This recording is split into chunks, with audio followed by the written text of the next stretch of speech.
네, 그러면 시간이 좀 지나서 죄송한 말씀 드리고, 에, 5월이죠? 예, 5월 우리 CR서상연구원의 열린 강좌를 시작하도록 하겠습니다.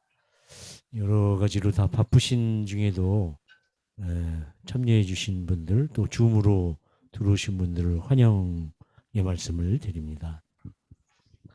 네, 많은 분들이 오셔야 되는데, 또 이 부동산의 문제가 저는 굉장히 심각하게 보는데, 아무튼 뭐 다들 뭐 마찬가지시겠지만 그래도 또 삶이 바쁘니까 이렇게 또 생각하고 공부하는 시간에 참여하기가 쉽지 않으신 것 같아요.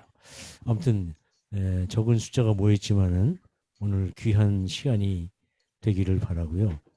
저희 열린 강좌가 지난달에는 홍세화 선생님 모시고 교육에 관한 내용을 했는데, 혹시 못 보신 분들은 그 유튜브에 있으니까 올라가셔서 보시면 아주 좋은 강의를 들으실 수 있을 것 같습니다.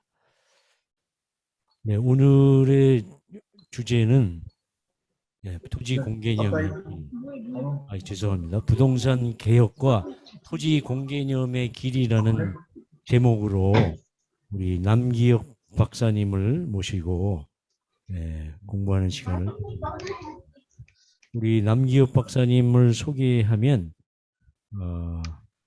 토지 플러스 자유연구소 소장님으로 계십니다. 토지 플러스라고 있는 거 맞죠? 이게 네네. 토지 플러스 토지 더하기 자유연구소 소장님으로 활동 중이시고, 워낙이 헨리 조지 사상을 연구하셔서 정치학 박사님이시고, 공정국가라든지 토지정의 등 여러 가지 책도 많이 쓰셨습니다. 그래서 참으로 젊은 분이시고, 우리나라의 지금 토지 공개념을 굉장히 열심히 활발하게 전파하시고 나누는 아주 귀한 일을 맡고 계신데, 오늘 이렇게 바쁘신 중에도 오셔서 귀한 강의를 해주시게 돼서 참 감사드립니다. 저는 CR사상연구원의 부원장으로 있는 전기호라고 합니다. 저는 목사인데, 우리 기독교에서 보면 개념이 굉장히 중요하거든요. 그래서 토지를 좀 사개념이 아니고 토지는 모두의 소유다. 성경에 보면 땅은 하나님의 것이니 저거 사고 팔지 하지 말라 그랬는데, 현실은 자본주의는 그렇지 않죠. 제가 중국에서 한 10년 살았는데 중국 사람들이 오히려 성경적이더라고요. 거기는 토지를 정말 국가가 전부 소유하는 것 같고, 그래서 뭐 장기 임대를 주고 뭐 그런다 그러는데, 저도 구체적으로 확실히는 모르지만 우리처럼 이렇게 아주 완전히 자본주의 체제가 아니기 때문에 그런지, 아무튼 그런 거 보면은 그 기독교적인 토지 공개념은 사회주의와 더 맞는 것이 아닌가 하는, 이건 뭐 제 개인 생각이지만은 그런 생각을 해보면서 오늘 저도 아무것도 모르지만 좋은 공부를 하는 시간을 갖도록 하겠습니다. 어제 제가 저기 수원에 어디에 갔는데요. 이야, 정말 아파트가 얼마나 많은지. 근데 밤에 갔는데 아파트가만 많고 길에는 사람이 없고 상가가 조그만 게 있는데, 상가 안에 부동산 소개업소가 제가 하나 쉬어봤어요. 조그만 상가에 몇 개 있나. 한 8개가 있더라고요. 8개. 다닥다닥 붙어서. 저는 가만히 생각해 봤어요. 세상에 어느 나라에 이렇게 조그만 상가에 부동산 업소가 이렇게 들어있는 나라가 또 있을까? 아무튼 궁금하더라고요. 나중에 이제 전문가이신 남 박사님한테도 한번 여쭤보고 싶은데, 어느 나라에 우리나라처럼 아파트촌이나 어느 동네 가도 부동산 개인 소개소가 이렇게 많은 나라가 있나 하는 의심이 들 정도더라고요. 그러니까 그만큼 우리나라는 물론 이제 대도시를 중심으로 그렇지만 이 부동산에 굉장히 관심이 많고 이게 뭐 전적으로 우리 인생을 걸다시피 한 나라가 된 것 같은 속된 얘기를 하면 미쳤다고 할 정도로 표현할 수 있지 않을까 하는 생각이 들 정도로 정말 이런 나라가 또 있을까 하는 의심이 드는데 아무튼 뭐 이거 제 개인적인 생각이라 그냥 들으시기 바라고 오늘은 우리 남 박사님 모시고 이런 여러 가지 전반적인 이야기를 들으면서 또 좋은 공부 시간을 나누도록 하겠습니다. 혹시 이제 끝나고 질문이라든지 또는 더 붙여서 하시고 싶으신 말씀들이 있으면 나중에 질문도 해주시고 참여해 주시기를 바랍니다. 그러면 이제 마이크를 우리 남기혁 박사님에게 모시겠습니다. 박수로 여러분 한번 크게 환영해 주시기 바랍니다. 네, 우리 이게 화면에 네, 맞습니다. 제가 이렇게 움직이면 넘어가나요? 그렇군요. 네, 방금 소개받은 남기업입니다. 예, 예, 예.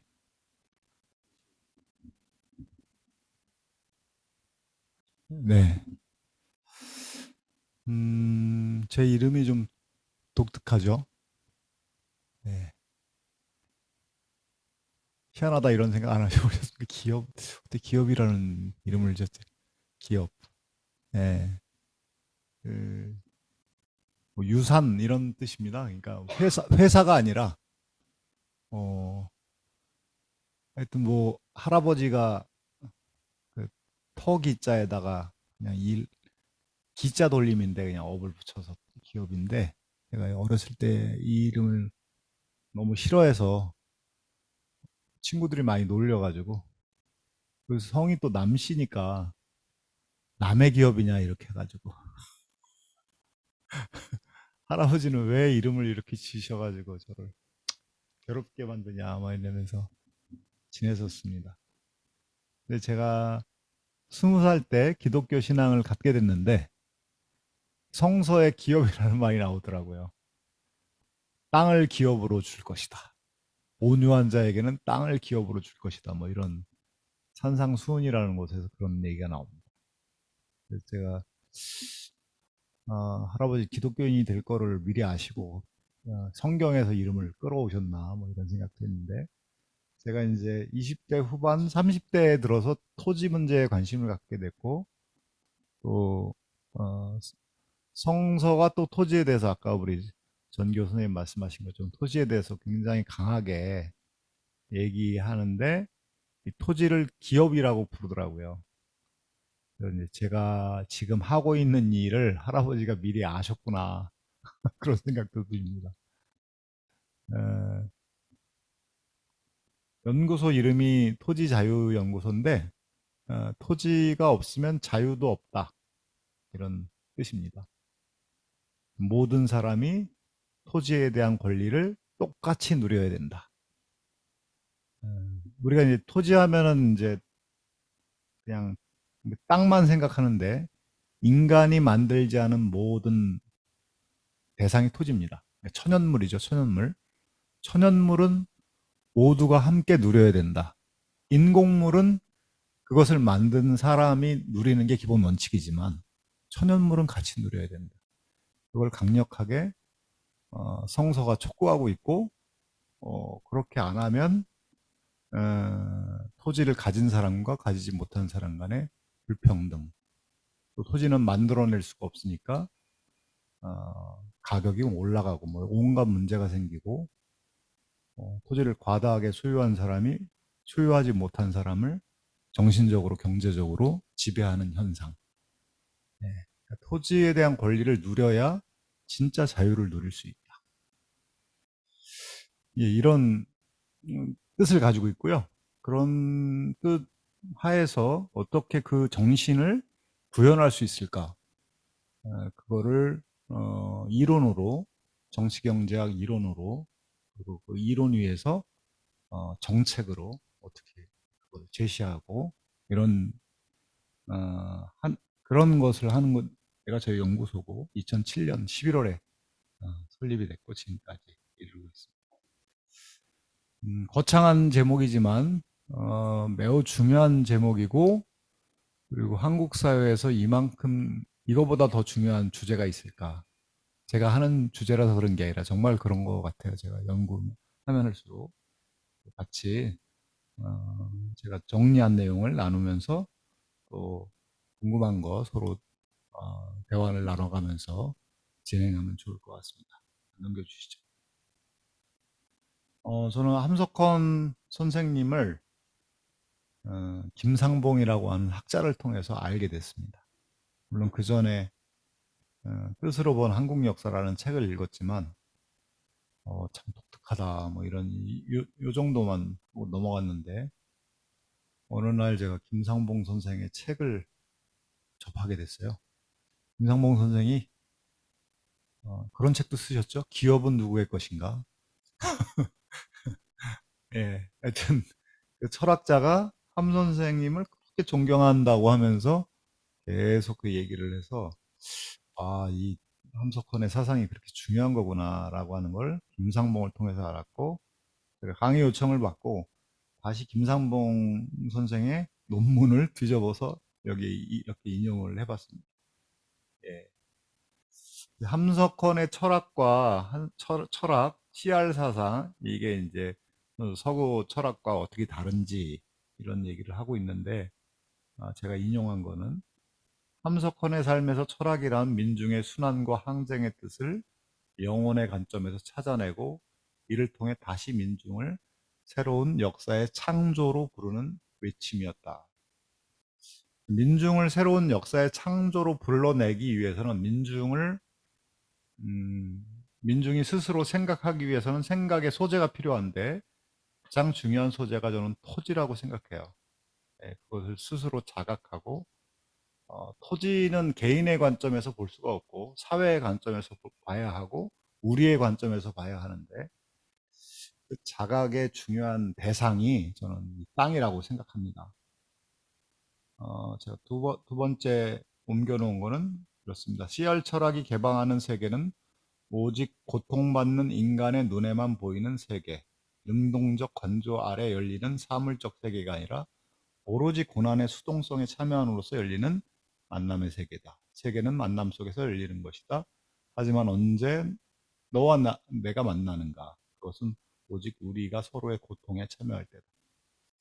제가 뭐 얇게 이해하는 건지는 모르겠지만, 고통, 사람의 고통이 어디서 올까를 생각하면 결국은 이 인간이 만들지 않은 이 천연물, 땅에 대한 지배한 사람이 있고 지배하지 못한 사람이 있고, 어, 그 고통의 원인에 응시해야 한다라는 생각이 좀 듭니다.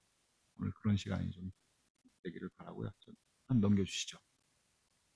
본격적으로 이제 들어가면, 그러니까 토지라고 하는 것이 옛날에만 중요했다. 요즘에는 이제 부동산이라는 말로 불리죠. 예, 부동산은 건물하고 토지의 합인데, 거기서 문제가 되는 건 건물이 아니거든요. 예, 건물 자체가 무슨 건물에서 투기가 일어나지는 않습니다. 건물 자체가 가격이 막 올라가고 그런 게 아니라, 우리가 이제 아파트를 보면서 아파트가 왜 이렇게 비싸지? 하지만 아파트는 이 건물로서의 아파트는 어디에 지어놔도 그 가격은 똑같습니다. 강원도 고성에다가 아파트를 지어놓은 거와 여기 이 서울에다가 아파트를 지어놓은 거에 가격이 큰 차이가 나는 이유는 어, 이 고성의 흙과 서울의 흙이 잘나서가 아니라 위치가 다르기 때문에 그렇습니다. 예. 그러니까 인간이 만들어낸 일반 물자는 어디에 있으나 가격이 똑같은데 토지는 위치마다 차이가 납니다. 이 그림을 보시면 왼쪽에 있는 그림은 이제 작년에 숱하게 많이 나오고 지금도 뭐 간간히 등장하는 대장동이라는 땅입니다. 오른쪽에 있는 그림은 1조 원짜리 유조선입니다. 근데 유조선에서 투기가 일어나서 문제다. 혹은 자동차 중고 시장에서 투기가 일어나서 문제다. 이런 말을 우리가 하지 않습니다. 그러니까 자동차 공개념, 유조선 공개념 이런 얘기는 안 합니다. 인간이 만들어낸 일반 물자에서는 공적 개념을 적용하자 이런 말은 안 합니다. 왜냐하면 아무리 비싸도 시간이 지나면 가치가 떨어지죠. 네. 떨어지기 때문에 꼭 필요하지 않으면 그것을 소유하려고 안 해요. 네. 그러나 땅은 가치가 올라가기 때문에 소유하려고 하고 돈을 벌 수 있다고 생각을 합니다. 이 대장동 땅은 2000년대 초반까지만 해도 농지였고 그린벨트 지역이었습니다. 근데 여기를 이제 개발하려고 개발 허가를 내주면서 가치가 올라가게 됐죠. 흙은 똑같지만 올라가게 됐습니다. 그리고 토지는 계속 하면 되네. 예, 예. 아, 아, 아. 예. 생산 활동을 하거나 쉬거나 인간의 모든 활동에 다 필요해요. 예. 모든 활동에. 그러니까 재생산이 불가능한데 토지는 필요 없는 사람이 없습니다. 자동차가 없으면 불편하지만 땅이 없으면 생존 자체를 못해요. 그러니까 극단적으로 대한민국에 있는 땅을 한 사람이 다 소유하면 다 그 사람의 노예가 될 수밖에 없죠. 살아야 되니까. 발을 딛고 자야 되고. 예. 필수적인데 생산할 수 없고 그리고 소유하게 되면 가치는 계속 올라가니까 과다하게 소유한 사람이 있고 소유하지 못한 사람이 있고 우리나라는 한 40% 세대는 땅이 없는데 그러면은 이제 이 땅이 이제 그 소수가 독점하는 현상이 벌어지게 됩니다. 우리나라는 불행히도 50년 동안 1970년대부터 토지라고 하는 것은 사용의 대상이 아니라 투기의 대상이 되었습니다. 예. 물론 뭐 사용도 하죠. 사용하니까 이제 건물도 올리고 농사도 짓고 그러지만 단순한 사용의 대상이 아니라 돈 버는 대상으로 토지를 단지 소유했다는 이유로 뭐 임대 수입이 증가하거나 아니면 어, 매매 차익이 엄청나게 발생하거나 그게 예상이 되니까 또 하고 그리고 여기저기서 그렇게 돈 벌었다고 하니까 나도 하게 되고 뭐 이러면서 이제 한국 사회가 땅값이 계속 올라가서 예, 넘겨주시죠. 우리나라 GPS가 땅을 팔면 연결되었습니다. 예, 캐나다 땅을 모두 살 수 있는 사고도 남는 그러니까 50년 동안 주차료가는 산업화 이후에 시공한가? 예, 50년 동안 투기의 대상이 됐기 때문에 가격이 급등했고 계속해서 올라갔고 급기야 우리나라 땅을 팔면 캐나다 땅을 다 사고도 남는다라고 하는 어, 통계가 나오게 됐습니다. 밑에 뭐 그림을 제가 복잡하게 그려놨지만 한국의 땅값이 다른 나라의 땅값보다 한 두세 배 높다라고 하는 거예요. 두세 배 높다. 이게 이제 토지는 공적 개념을 적용해야 되는데 사적 개념을 강하게 적용했어요. 사유재산의 원리. 우리나라 헌법은 재산권에도 제약을 가할 수 있다고 특히 토지에 대해서는 공적 개념을 적용할 수 있는 근거가 있지만 헌법과 각종 제도, 법률 밑에 뭐 모든 제도들은 헌법은 토지공 개념, 법률 이하 뭐 각종 법과 제도들은 토지 사개념. 헌법과 사실은 각종 법률이 충돌하고 있죠. 근데 어, 오랫동안 이렇기 때문에 결국에는 땅값이 엄청나게 올랐고 토지를 가지고 있는 사람과 가지고 있지 않은 사람 간의 격차는 계속해서 벌어졌고 또 생산 활동에도 너무 어렵고 청년 세대가 집을 마련한다는 것도 너무 어려워졌고, 그러나 땅을 가지고 있는 사람, 과다하게 갖고 있는 사람들은 계속해서 돈을 벌는, 아무 일도 안 했는데, 아무 일도 안 했는데 한쪽에서는 가난해지고, 아무 일도 안 했는데 한쪽에서는 부유하게 되고, 어, 그럴 때 느끼는 감정은 억울한 거죠. 네, 억울함이죠. 부럽기도 하고. 예. 그래서 토지 사개념 하에서 땅값이 비싸니까 당연히 집값이 비싸죠. 우리나라가 홍콩이 이제 도시국가인데 홍콩을 제외하고 나머지 대도시하고 비교하면 집값이 너무 비싸다. 서울의 중위소득이 집을 하나 마련하려면 이거 2020년 통계라 지금은 또 더 올라갔겠죠. 예, 아무것도 안 쓰고 12년 동안 꼬박 모아야 서울의 중간 정도 가격의 집을 살 수가 있습니다. 그러니까 대출도 이빠이 끼고 직장 생활, 그러니까 30대, 40대의 그 인생의 노른자위 같은 시간을 집 한 칸 마련하는데 쏟아 부어야 하는 CR 사상은 무엇이지? 보다 아름다운 삶을 어떻게 살 수 있을까? 이런 생각을 할 수가 없는, 예. 그리고 회사에 적응해야 되겠죠? 대출을 많이 받았으면 당연히 갚아야 되고, 그럼 직장이 불안정하면 갚을 수가 없으니까 회사에서 부당한 일을 시켜도 그냥 해야 되고, 이런 온갖, 그러니까 자유가 없는 거죠, 자유가. 예, 다른 나라보다 너무 높다, 집값이. 예, 다음 넘겨주시죠. 이제 어, 토지를 소수가 독점하는 이유가 거기에서 이제 불로소득이 많이 발생하기 때문에 그렇습니다. 불로소득. 네. 집을 7채 갖고 있는 사람이 심심해서 집을 소유하고 있는 것은 전혀 아닙니다. 월요일 날은 여기서 자고 화요일 날은 저기서 자고 뭐 이렇게 일주일 내내 이렇게 하루씩 돌아다니면서 살려고 그러는 게 아니고 누구한테 빌려주면 임대소득이 생기는데 그 임대소득이 은행이나 다른 데 투자했을 때의 평균 수익률보다 높고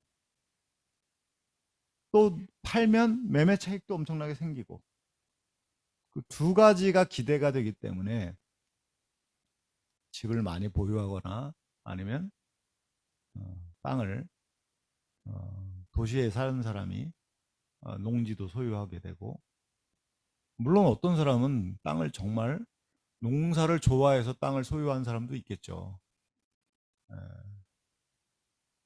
뭐 실제로 이제 어떤 장관이 인사청문회에서 당신은 서울 사람인데 왜 김포에 땅을 갖고 있습니까? 했더니 땅을 사랑해서 갖고 있었다 이렇게 얘기를 했는데요. 그거는 우리가 뭐 알 수는 없어요. 사랑했는지 안 사랑했는지 알 수는 없는데 음, 그 사람 마음을 알 수 없지만 우리가 예상하는 건 그 사람은 아마 김포의 땅은 김포는 계속 뭐 개발을 한다 그러고 지금은 논이지만 곧 저기 아파트를 지을 수 있는 대지로 바꾸면 땅값이 올라간다라고 하는 지금 농사지고 나중에 뭐 또 처분하면 돈도 많이 벌고 뭐 이런 전제가 생각이 깔려 있다는 것을 그냥 우리가 알고 있습니다. 그래서 그 불로소득이 2020년에는 급기야 445조 원이 생겼어요. GDP 20% 넘었습니다. 근데 불로소득이라고 하면 이게 이제 좀 기분이 좀 나쁘고 부동산을 통해서 열심히 쇼핑하러 부동산 쇼핑도 하고 하여튼 그거를 뭐 올라갈 때를 찾는 것도 되게 노력이잖아요. 어디에 올라갈까? 또 돈도 끌어모아야 되고 안 올라갈 수도 있고 굉장히 이렇게 고민도 많이 하고 아주 개인적으로 보면 굉장히 노력입니다. 근데 여기서 불로소득이라고 하는 말은 개인적으로 노력을 안 했다, 이런 얘기는 아니에요. 노력을 합니다, 다. 그래서 제가 이런 불로소득이란 말을 하면 이제 기분 나빠하는 분들도 꽤 계십니다. 그리고 댓글로 막 그렇게 공격하는 사람도 있고. 하여튼 불로소득을 누리는 사람을 저는 도덕적으로 비난할 마음은 별로 없어요. 그게 굉장히 합리적인 행위이기 때문에 그렇죠. 근데 집을 알아보러 다니고 땅을 알아보러 다니고 이런 노력이 뭔가 새로운 가치, 부가가치를 창출하는 행위는 아니라는 거예요. 개인적 관점이 아니라 사회적 관점에서 봤을 때 불로소득이라는 말이 성립을 합니다. 뭔가 생산적 활동이 아니라는 겁니다. 아무리 열심히 해도. 아닙니다. 방금 앞에. 예. 아무리 열심히 해도. 그래서 그 경제학에서는 그걸 그 비생산적 경제 활동 내지는 뭐 지대 추구 행위, 이렇게 이제 정의를 했어요. 네. 누군가 생산에 기여하지 않았는데 소득이 많이 생겼으면 땅이 없는 사람들의 소득이 그만큼 줄어드는 거예요. 누군가 손해를 본 거죠. 누군가. 손해 본 사람과 이익 본 사람의 합은 제로입니다. 제로. 그게 불로소득의 속성입니다. 그러면서 사회를 병들게 만들죠. 이런 사회가 뭐 정상적일 수가 없죠. 그러니까 모든 노력을 우리가 존중하는 게 아니라, 모든 노력을 존중한다면은 뭐 도둑질도 노력 아닙니까? 도둑질도 노력하는 거죠. 뭐 위험도 있고. 그리고 알아봐야 되잖아요. 그것도 알아봐야 됩니다. 어디 털면 좋을지도 알아봐야 되고. 그걸 우리가 존중하지는 않잖아요. 그건 누군가의 소득을 가져오는 행위인데요. 불로소득, 여기서 토지를 통해서 부동산을 통해서 돈 버는 거는 누군가가 만들어내는 소득을 가져오는 거죠. 제가 그래서 전공한 헬리조지는 도둑질이다, 그렇게 얘기를 하면. 도둑질이다. 합법적 도둑질이다. 합법적. 제가 이제 사는 아파트에서 아파트 회장을 4년을 했습니다. 관련해서 책도 냈습니다. 아파트 민주주의. 제가 낸 책 중에 가장 많이 나갔습니다. 예, 재밌습니다. 아주. 한번 보십시오. 처음 2년 동안, 제가 15년 10월부터 19년 9월까지 했는데, 처음 2년 동안은 죽는 줄 알았습니다.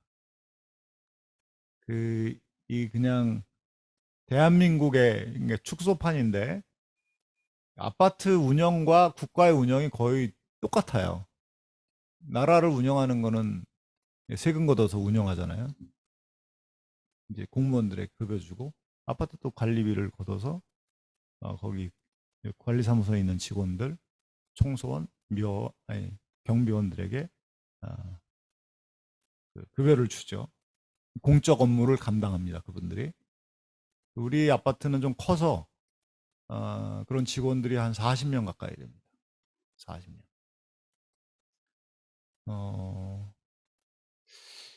근데 제가 이제 회장이 어떻게 해도 됐어요.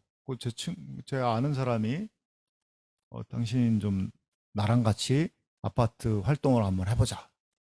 내가 회장할 테니 당신은 동대표 하시오. 회장을 하려면 먼저 동대표가 돼야 됩니다. 출마를 하라는 거예요. 그래서 나는 하는 일이 많아가지고 못해. 나는 관리사무소가 어디 있는지도 몰라. 그러니까 나 이거 못해, 이렇게 했는데, 친구가 이제 저한테 아니 당신은 뭐 입만 열면 정의, 이런 얘기를 하면서 어떻게 마을 일에 그렇게 관심이 없냐, 이렇게 저를 찔렀어요. 그래서 그 말은 맞잖아요. 그래서 제가 그럼 내가 동대표는 하겠다. 동대표 출마를 했습니다. 출마를 했는데 제가 30표 얻었고 저희 상대방은 18표 얻었습니다. 그래서 제가 동대표 당선됐습니다. 저한테 출마를 권유한 그 친구는 저뿐만 아니라 또 많은 사람들을 또 권유해갖고 같이 자기가 회장 되면 자기를 도와주는 동대표가 있어야 되니까. 이 친구들은 그 친구도 떨어지고 다른 사람들 다 떨어졌어요. 저만 당선된 거예요. 근데 그 친구가 저한테 와서 회장에 출마하라는 거예요. 그러니까 동대표가 된 사람 중에 이제 회장에 출마할 수 있는데 제가 이제 권력욕이 생기더라고요. 회장 한번 해볼까? 1680세대 회장이면 어떻게 되는 거지? 우리 아파트 직원이 40명인데 40명 위에 군림하는 것도 재밌겠는데 뭐 별 생각을 다 들어서 제가 출마를 결심합니다. 근데 이제 상대방은 우리 아파트에서 아파트 회장을 4번씩 4번 한 직업이 그겁니다. 직업이. 그리고 뽑힌 동대표들이 15명 중에서 12명은 그 사람과 한패거리인 거예요. 늘 그 일을 했던 사람들.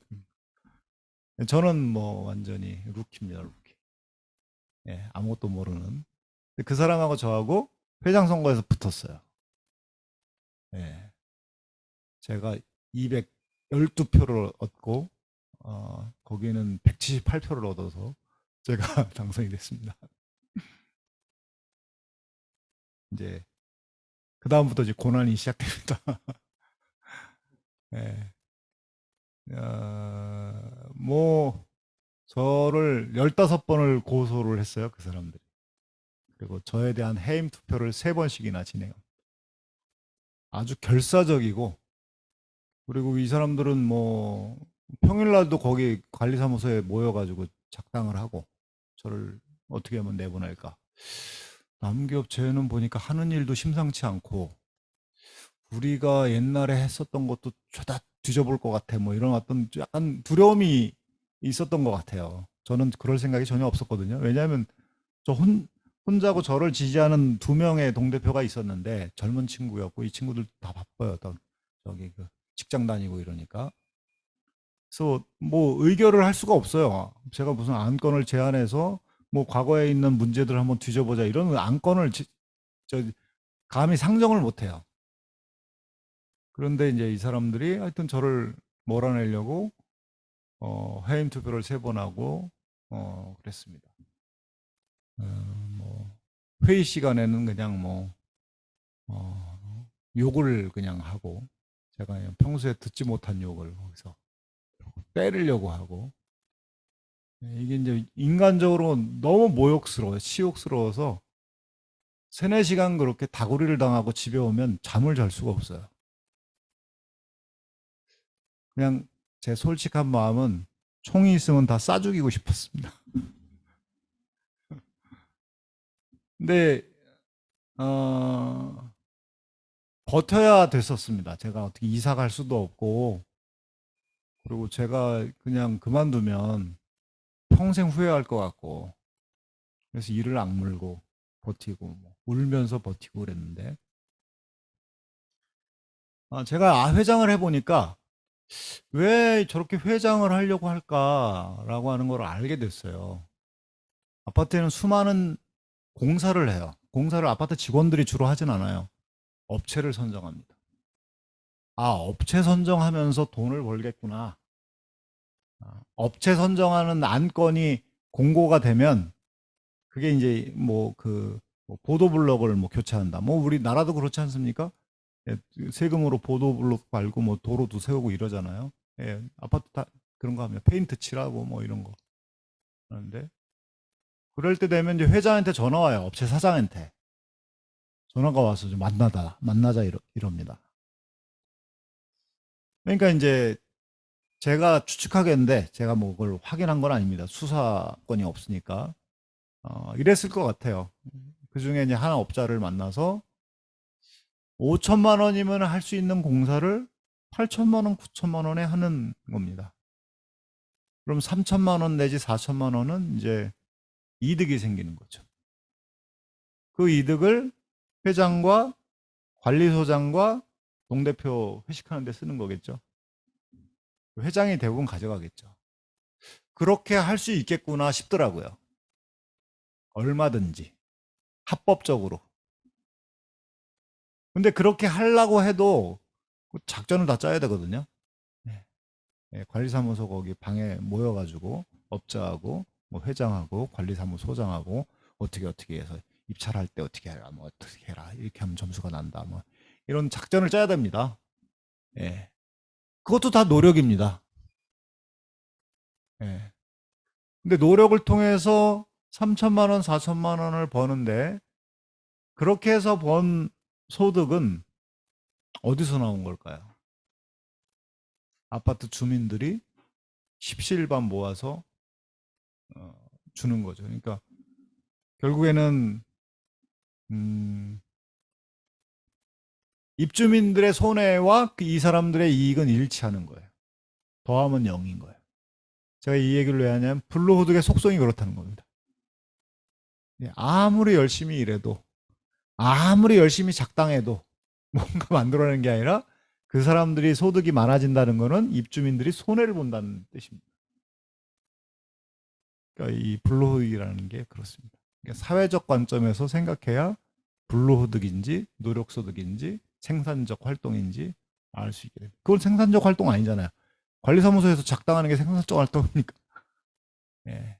마찬가지로 땅 알아보러 전국을 돌아다니고 유튜브를 보면은 이제 서울 사람이 청년들이 안성 이런데 아파트 사재기하러 내려가고 이런 모든 활동은 생산적 활동이 아닌 거예요. 근데 그런 활동에 관심을 갖는 사람이 많을수록 그 사회는 이제 더 안 좋아지는 사회죠. 더 좋은 사회는 뭐냐면 개인이 열심히 활동한 것이 사회 전체에게도 이익이 될 수 있도록 사회 제도를 짜는 게 좋은 사회 아닙니까? 그게 진정한 개혁이죠. 불로소득이 이렇게 많이 생겼습니다. 불평등과 불공정의 뿌리가 부동산이고 우리 아이들이 왜 건물주가 그렇게 되고 싶어 하는지 돈이 조금만 있으면 전세 그 집을 살려고 하는 이유가 무엇인지 여기서 다 드러나는 거죠. 그런데 개인적으로 보면 굉장히 합리적인 행위라는 거예요. 근데 그걸 개인의 행동을 다 모아놓으면 그러면 그게 생산적이냐? 아니라는 겁니다. 그걸 논리학에서는 구성의 오류라고 부르는데 넘겨주시죠. 땅이 그래서 소수가 독점하게 됐고 땅의 독점은 그 사회의 그 쇠락과 직결돼 있죠. 뭐 고려가 망한 이유가 권문세가가 땅을 독점했기 때문에 그렇죠. 조선이 망한 이유는 소수의 양반이 땅을 독점하면서 진주에서 밀란이 일어나고 홍경래가 난을 일으키고 동학혁명이 일어나는 이유가 다 지주소작관계, 소작인의 딸은 또 지주에게 성을 유리당하고 뭐 이런 등등의 일들이 벌어지고 있는 건데요. 근데 현재 대한민국은 땅 소유 집중도가 얼마나 심각하냐. 제가 1945년에는 토지 소유 집중도가 0.73이었어요. 1이 되면 가장 불평등한 겁니다. 1960년도에 0.39였습니다. 확 낮아졌죠? 이승만 정부 하에서 농지개혁을 단행해서 그랬습니다. 그 농지개혁 때문에 사실 산업화에 성공할 수 있었는데 2018년도에는 다시 0.809로 높아집니다. 2020년에 0.811로 더 높아졌어요. 지금은 해방 직후보다 토지 소유 집중도가 더 나빠진 상태. 더 왜 이렇게 살기가 힘들지? 왜 이렇게 기회가 줄어들지? 모든 원인은 땅 문제다. 뭐 그런 걸 수는 없죠. 다양한 문제가 있지만 상당한 원인은 땅에서 비롯됐다. 이렇게 말해도 저는 틀림이 없는 사실이다. 우리가 느끼고 있잖아요. 천분위 땅을 소유한 사람들이 우리나라는 이제 40%의 세대는 땅이 없는데 60% 세대를 천분위 이렇게 많이 가진 사람을 이렇게 쪼개가지고 맨 꼭대기에 그 분위에 있는 사람이 2017년, 18년, 19년, 20년 보면은 계속 비율이 올라가요. 그러니까 상위에 있는 사람들이 계속 더 많은 땅을 갖게 되는 겁니다. 넘겨주시죠. 네, 땅만 그런 게 아니라 집도 소유 집중도가 심합니다. 자, 우리나라가 1995년도에 내 집을 갖고 있는 가구가 53%였습니다. 주택 보급률은 73.9%였어요. 주택이 부족했죠. 그러니까 다가구 주택이 많았죠. 한 집에 뭐 여러 사람들이 살고 그랬었죠. 그 이후에 1995년 이후에 계속 집을 지어서 2020년에는 주택 보급률이 100%가 넘었습니다. 103.6%입니다. 넘치죠. 예. 그런데 내 집을 갖고 있는 사람의 보유율은 56.1%밖에 안 됩니다. 예.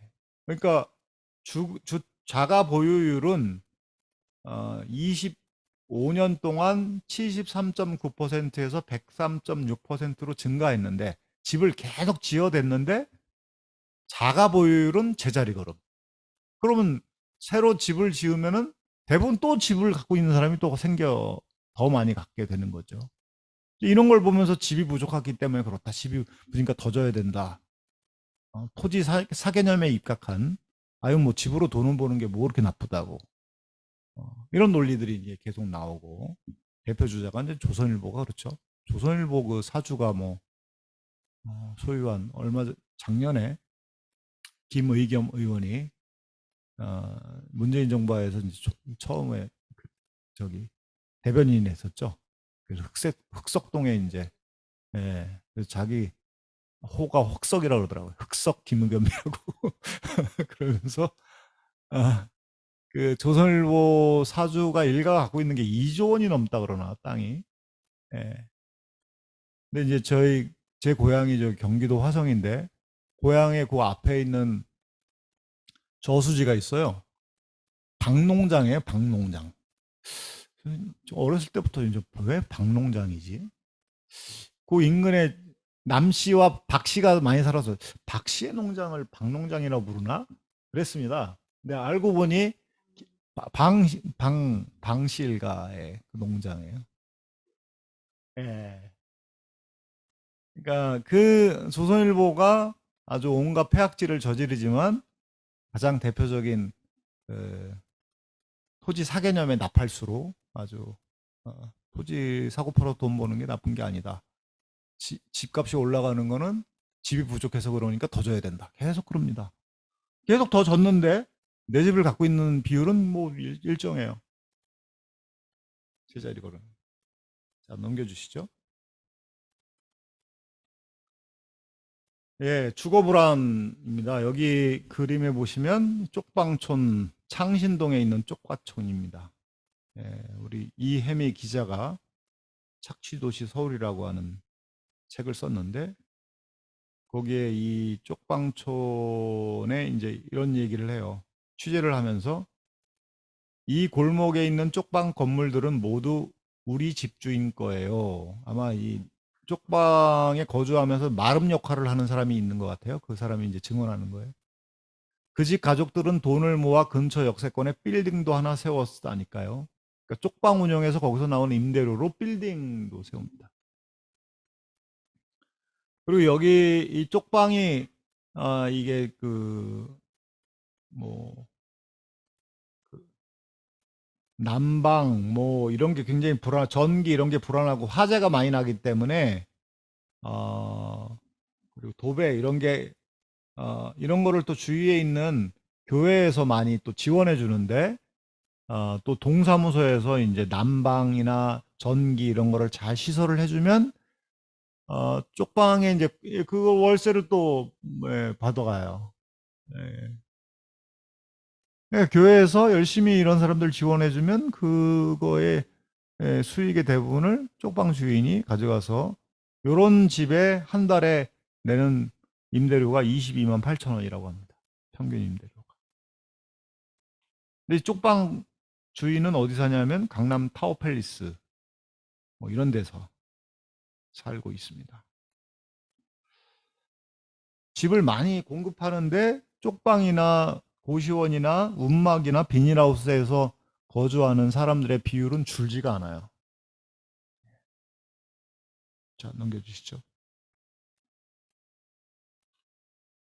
그러면 개인만 이렇게 투기를 하느냐? 아닙니다. 회사들도 엄청나게 투기합니다. 회사들은 우리나라의 법인의 대표가 주식회사인데, 법인이 한 100만 개가 있는데 그 중에서 23만 6천 개 정도가 땅을 갖고 있어요. 23만 6천 개의 땅을 갖고 있는 이거를 100분위를 쪼개가지고 소유 비중을 그려보면 왼쪽 그림과 같습니다. 90분위, 뭐 95분위까지는 거의 바닥이에요. 1분위부터 90분위까지는 거의 뭐 바닥입니다. 그냥 난쟁이면 난쟁이. 보이지도 않습니다. 100분위에서 갑자기 높아지죠. 상위 1%가 그 차지하는 비율은 계속해서 높아지고 있습니다.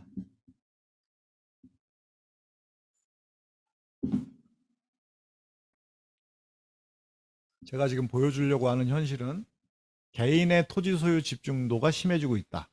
회사의 토지 소유 집중도도 심해지고 있다라고 하는 겁니다.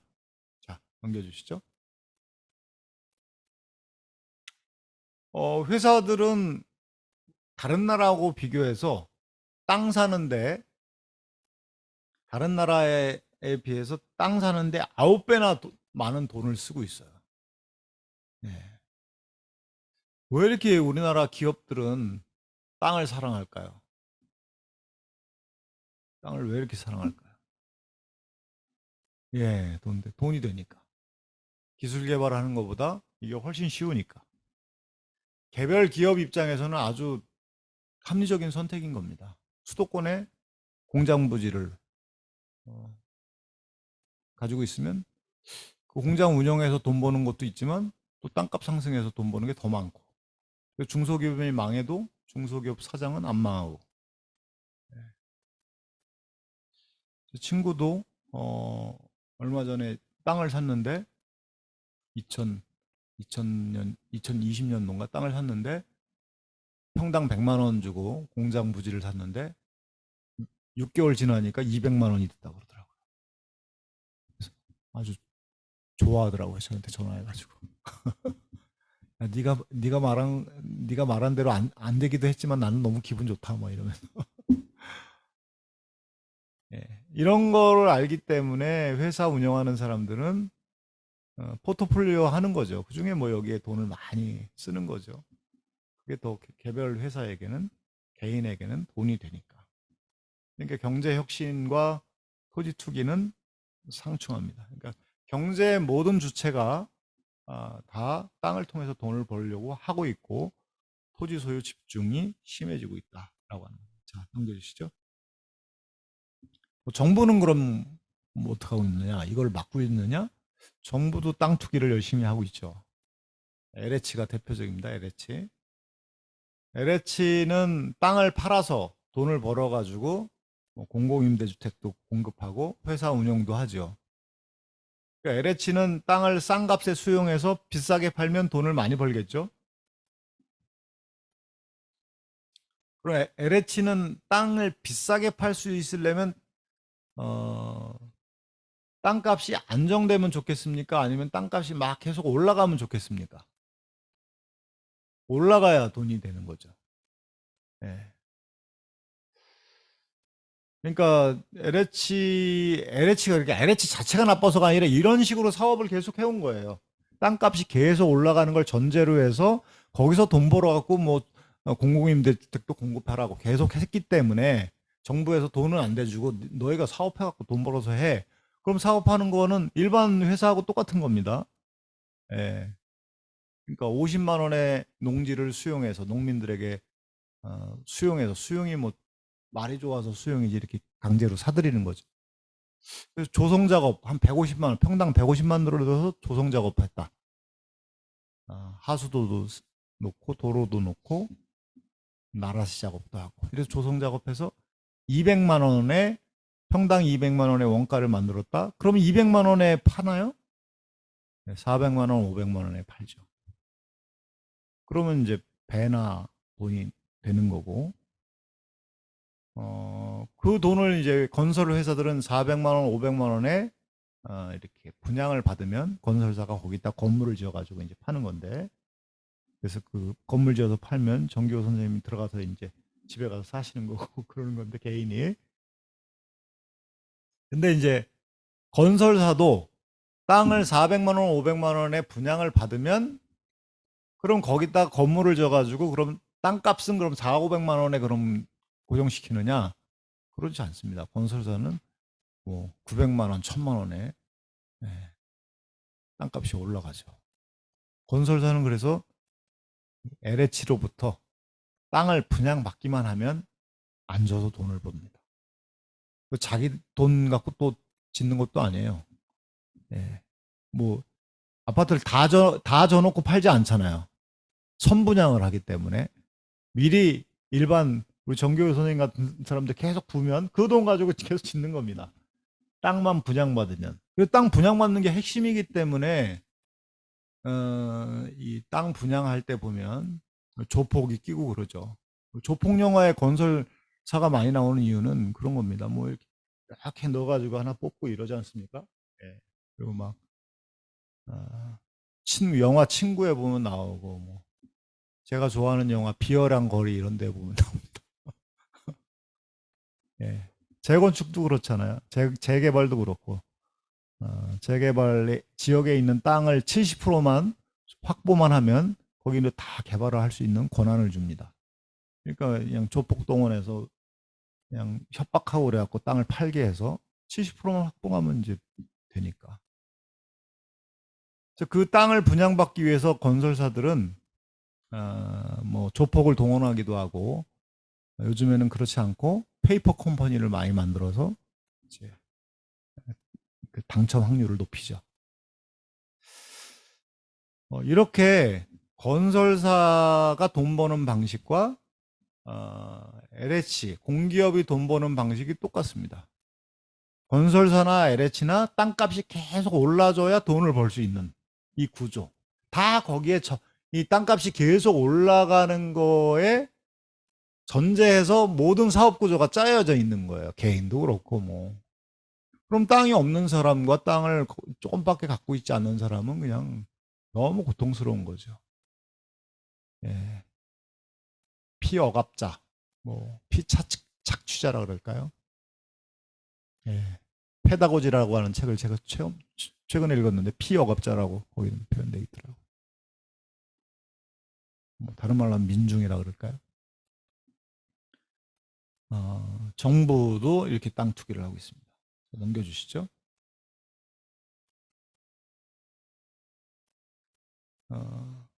여기 용인시에 산을 깎아가지고 집을 지었습니다.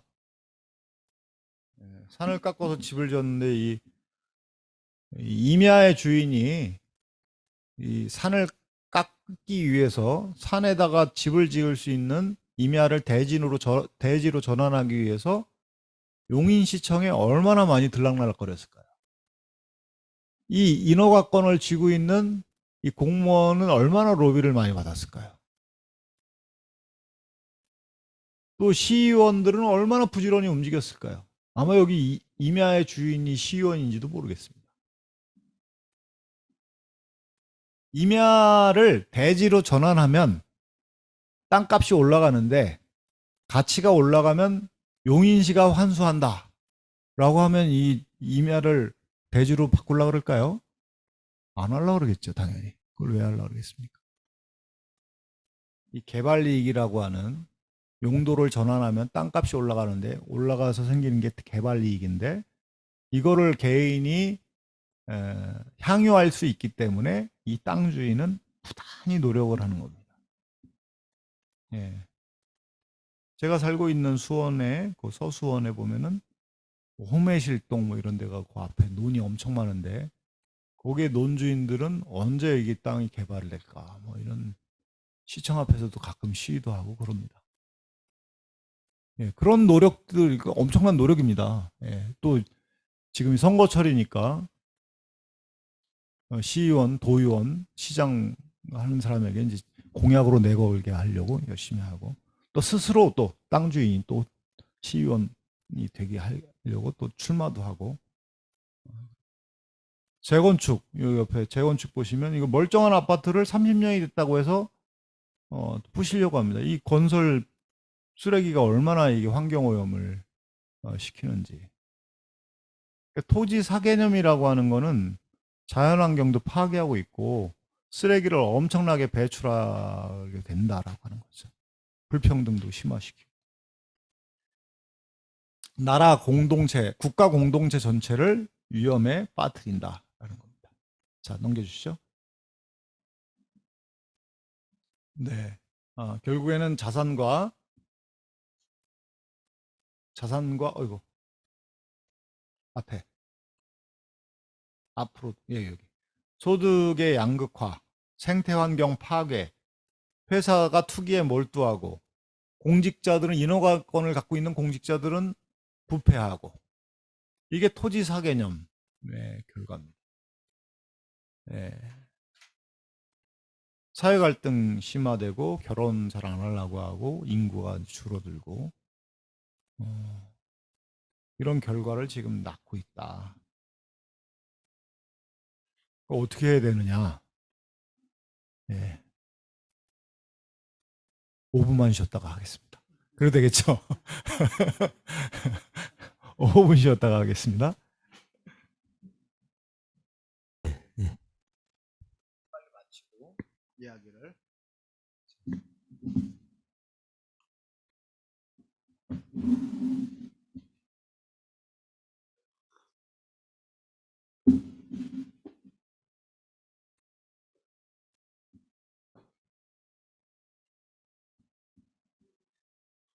네, 강연을 여기 좀 띄워주시죠.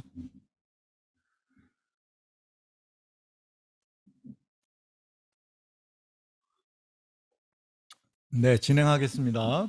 자, 들어오시죠, 다들. 네.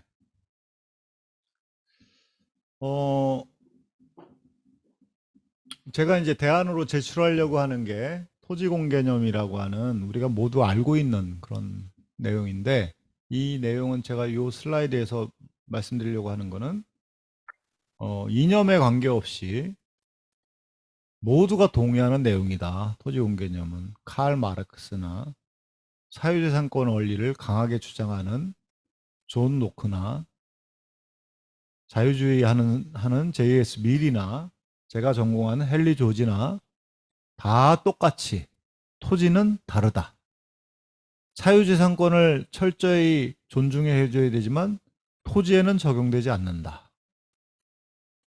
땅에서 발생하는 이익을 지주들이 다 가져가는 게 그게 정의롭냐? 라고 J.S. 밀이 그렇게 존 스튜어트 밀이 반문합니다. 정의롭지 않다는 거죠. 마르크스는 말할 것도 없고 제가 공부한 헨리 조지는 땅에서 발생한 이익은 다 땅 주인이 아니라 사회가 만들어낸 가치다. 인구가 발전하고 그리고 전철역도 세우고 이러면은 땅값이 올라가는 거지. 그 땅 주인이 노력해서 올라간 게 아니다. 그러니 그거를 환수해서 모두가 사용하는 게 가장 좋다. 예, 예. 그게 정의롭지 않냐? 그래야지 땅 투기도 안 일어난다. 라고 하는 게 이제 이 인류사의 별과 같은 사람들이 다 그런 얘기를 이구동성으로 하고 있습니다. 넘겨주시죠. 그래서 토지공 개념을 하면 뭔가 소유를 제한해야 될 것 같고 이용을 금지해야 될 것 같고 처분도 못하게 해야 될 것 같은데 그거는 하책입니다. 하책. 네. 가장 아주 상책이 뭐냐면 토지에서 발생하는 이익, 토지를 갖고 있어도 매매 차익도 잘 안 나고 임대소득이 난다 하더라도 다른 데 투자했을 때보다 그렇게 높은 것 같지도 않다. 라고 하면 집을 여러 채 보유하거나 땅을 많이 갖고 있거나 그렇게 안 하잖아요. 그러니까 이익이 문제인데 계속 불로소득을 이제 문제 삼았는데 그 이익을 환수하는 정책이 상책이다. 네. 공개념 하면은 뭔가 뭐 다 뺏어가지고 어떻게 나눠줄 것 같고 그런데 그게 아니고 토지에서 발생하는 이익을 환수해서 공유하는 게 가장 중요하다. 가장 좋은 방법이 환수하는 좋은 방법이 세금이죠. 토지세입니다. 좀 정확히 말하면 토지 보유세입니다. 그게 가장 좋은 방법이다라고 제가 공부한 헨리 조지는 당연히 그렇게 얘기했고 헨리 조지는 옛날 사람이니까 그렇게 얘기했는 거 아닌가 해서 제가 한 인물을 또 소개합니다. 네, 스티글리츠라고 하는 2001년에 노벨 경제학상을 받은 사람이 지대, 땅 사용 대가인 지대에다가 높은 세금을 매기면 불평등이 줄어들 거다. 지대 추구 행위, 이 투기 행위에 가담하려고 하는 유인이 줄어든다. 왜 유인이 줄어들까요? 이익이 잘 안 생기니까. 안 하는 거죠, 그런 거. 네. 그런 걸 잘 안 하게. 투기를 하는 사람을 도덕적으로 비난해서 될 일은 아니거든요. 종교인들에게는 투기를 하면 이게 당신이 입에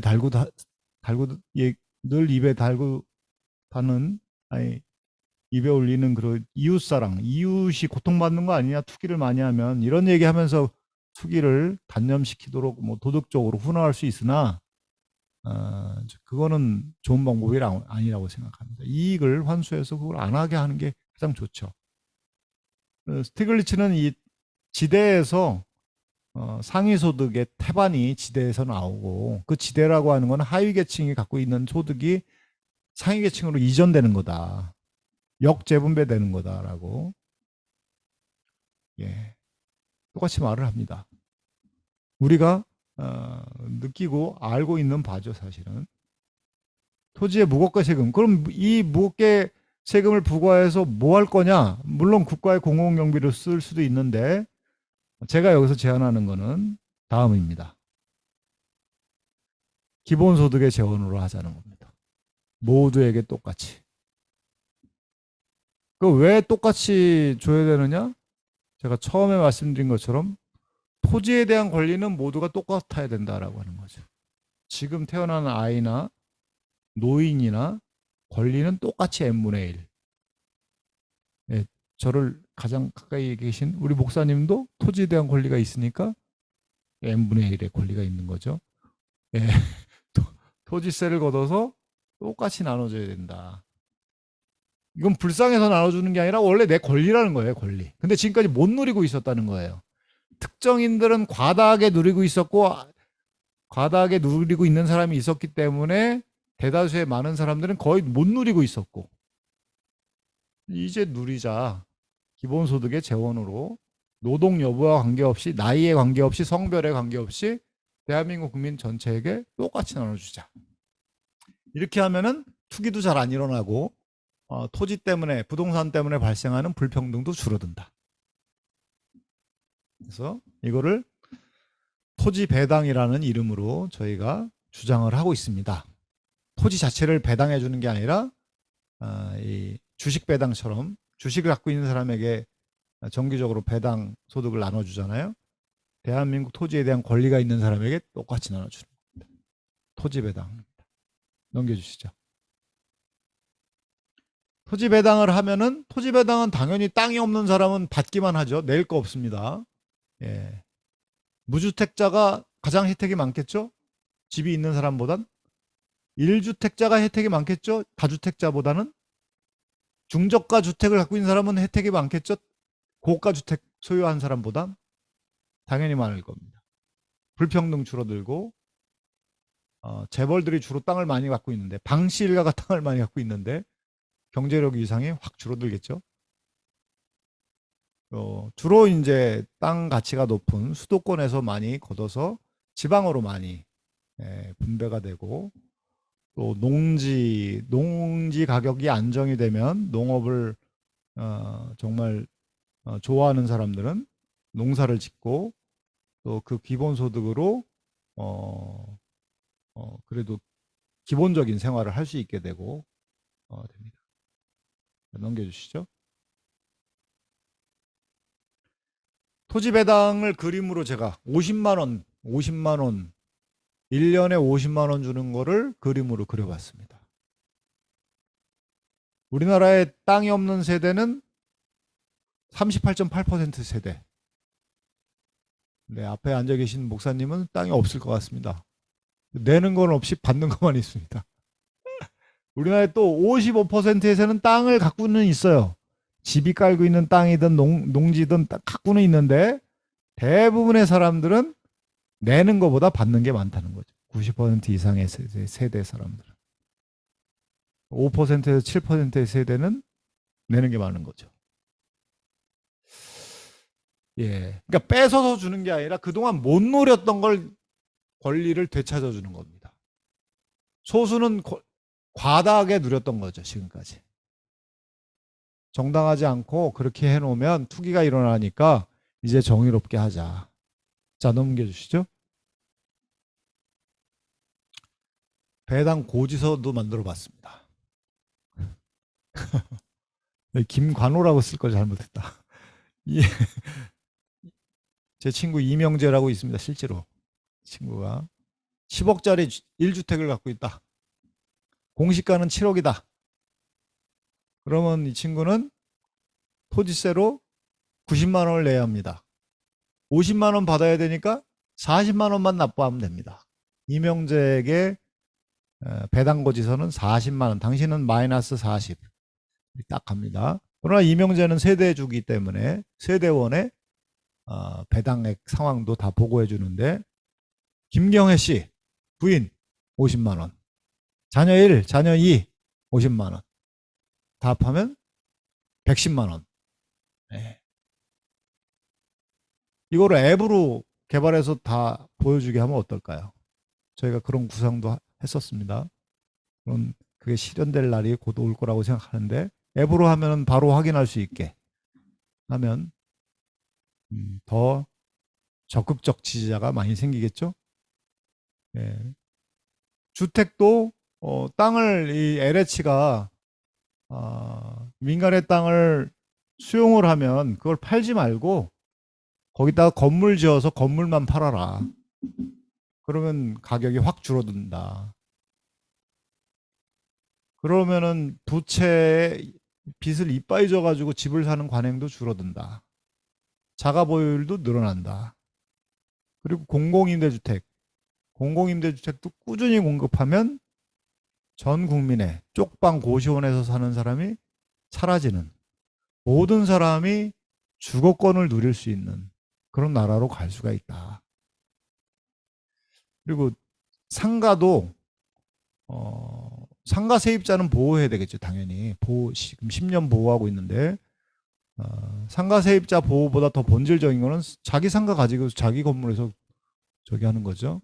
상가 건물은 집보다 쌉니다. 상가는 300에서 400 정도면 이 건물 가격이 생기는데요. 이 집은 800만 원 정도 된다고 하는데 20평의 상가 그러면 8천만 원, 6천에서 8천만 원 정도면 내 건물이 생기는 겁니다. 물론 토지 임대료를 내야 되겠죠. 이렇게 산업단지도 토지 임대부. 아까 이제 우리 정교호 선생님이 중국을 얘기하셨는데 중국은 그래도 투기 문제가 많이 일어나요. 임대료를 제대로 안 걷어가지고. 임대료를 제대로 걷고 그러면 투기도 잘 안 일어나고 산업단지를 이런 식으로 만들고 기존에 있는 사유지에서도 토지세를 걷어갖고 매매 차익이 잘 안 생기게 하면 그리고 좋은 아이디어가 있는 사람이 싼 산업단지에 임대형 산업단지에 들어가게 하면 생산활동도 활발하게 일어나고 일자리도 많이 생기고 자영업자들도 내 건물에서 할 수 있는 가능성이 높아지고 이렇게 바뀌는 것이 가능하다. 넘겨주시죠. 고위공직자들은 이 고위공직자들이 주로 법을 만드는데 자기 재산 가치가 떨어질 법을 잘 안 만들죠. 그래서 우리가 불신하지 않습니까? 고위공직 하려고 하는 사람은 적어도 선출직 공무원은 자기가 갖고 있는 부동산에서 사용하지 않는 거는 백지로 내놔라. 백지로 뺏는 게 아니고요.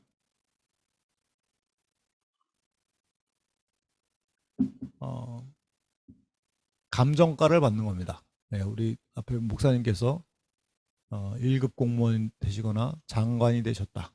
그러면은 집이 여러 채 있으면 사용하고 있는 집 이외에 딴 거는 팔아서 장관 인사청문회 직전에 팔면 파는 거고, 안 팔면 이제 백지로 신탁하면 당시의 감정가액만 돌려받고 소유권은 이제 넘어가는.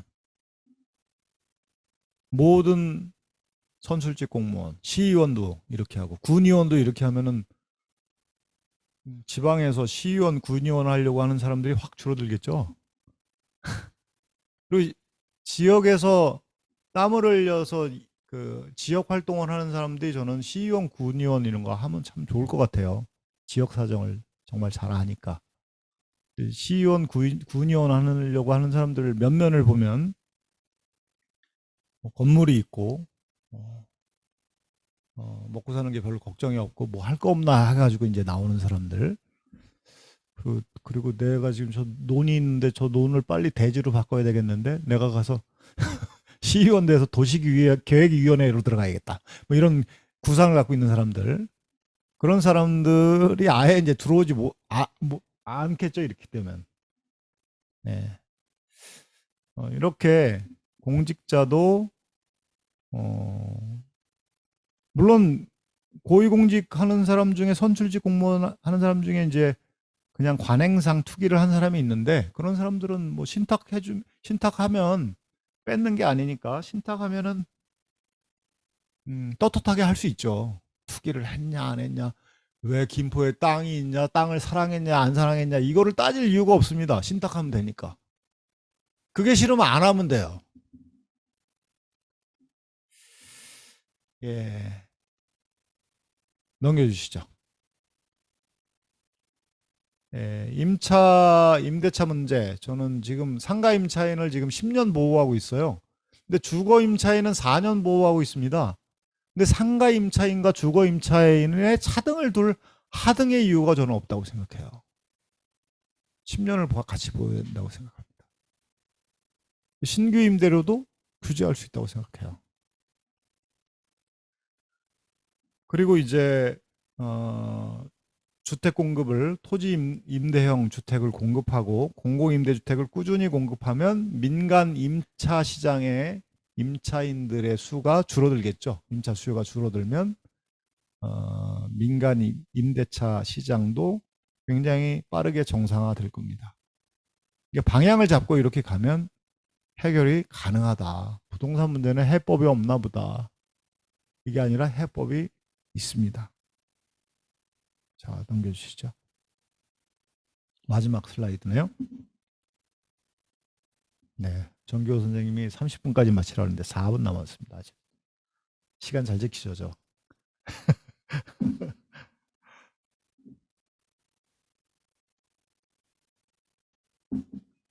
네, 함석헌 인간혁명이라고 하는 책에 보니까 우리의 근본 잘못은 우리가 스스로 역사의 책임자 노릇을 하려 하지 않고 서서 기다리려 한 데 있다.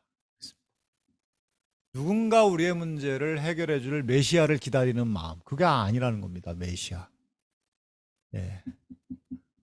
성서에 예수가 1세기에 팔레스타인에 왔을 때도 당대의 메시아관은 그냥 메시아가 와서 로마의 식민지 문제를 일거에 해결해 줄, 자기가 스스로 해결하려고 안 하고 일거에 해결해 줄 메시아를 기다리고 있었는데, 그거는 좋은 메시아관이 아닙니다. 이 메시아, 이런 그 스스로 문제를 해결하려고 하는 역사의 책임자 노릇을 우리가 하려고 한다면 토지 문제를 알아야 하고, 토지 문제는 개인의 관점이 아니라 우리의 관점, 나와 너의 관점에서, 나와 너가 만나는 거의 관점에서 봤을 때만 문제가 문제로 보입니다. 나의 관점에서 보면 문제가 안 보여요. 내가 열심히 돌아다니면서 땅 알아봤는데 뭐 이런 얘기를 할 수밖에 없어요. 근데 내가 열심히 땅 알아보러 간 게 너에게 어떤 영향을 주느냐 생각을 하면 이게 이제 이게 눈에 들어오게 돼 있어요. 너를 생각하면 토지 문제가 보입니다. 나만 생각하면 토지 문제 안 보입니다. 예. 뜻으로 본 한국 역사에 제가 또 하나 인용했는데요. 사람에게 가장 귀한 것은 자기를 돌아볼 줄 아는 일이다. 낯사람이 그런 것 같이 국민도 스스로를 반성할 줄 알아야 국민이라 할 수 있다. 반성, 돌이켜 생각하는 게 무엇을 핵심으로 생각해야 되느냐. 물론 뭐 함 선생이 이 토지를 염두에 두고 이렇게 쓰지는 않았겠죠. 예, 저는 토지를 생각해야 된다. 토지 때문에 사회, 국가의 흥망성쇠, 왕조의 흥망성쇠, 사회의 쇠락, 이런 것이 결정이 된다. 나의 관점이 아니라 우리의 관점에서 생각을 하자. 그렇게 생각을 가져가는 사람들이 많아지고 그런 사람들이 많아지면 저는 이 문제는 너끈히 그냥 어느 정치인에게 기대 가지고가 아니라 우리 스스로가 해결할 수 있는 길이 열릴 거라고 그렇게 생각합니다. 자, 넘겨주시죠. 경청해 주셔서 고맙습니다.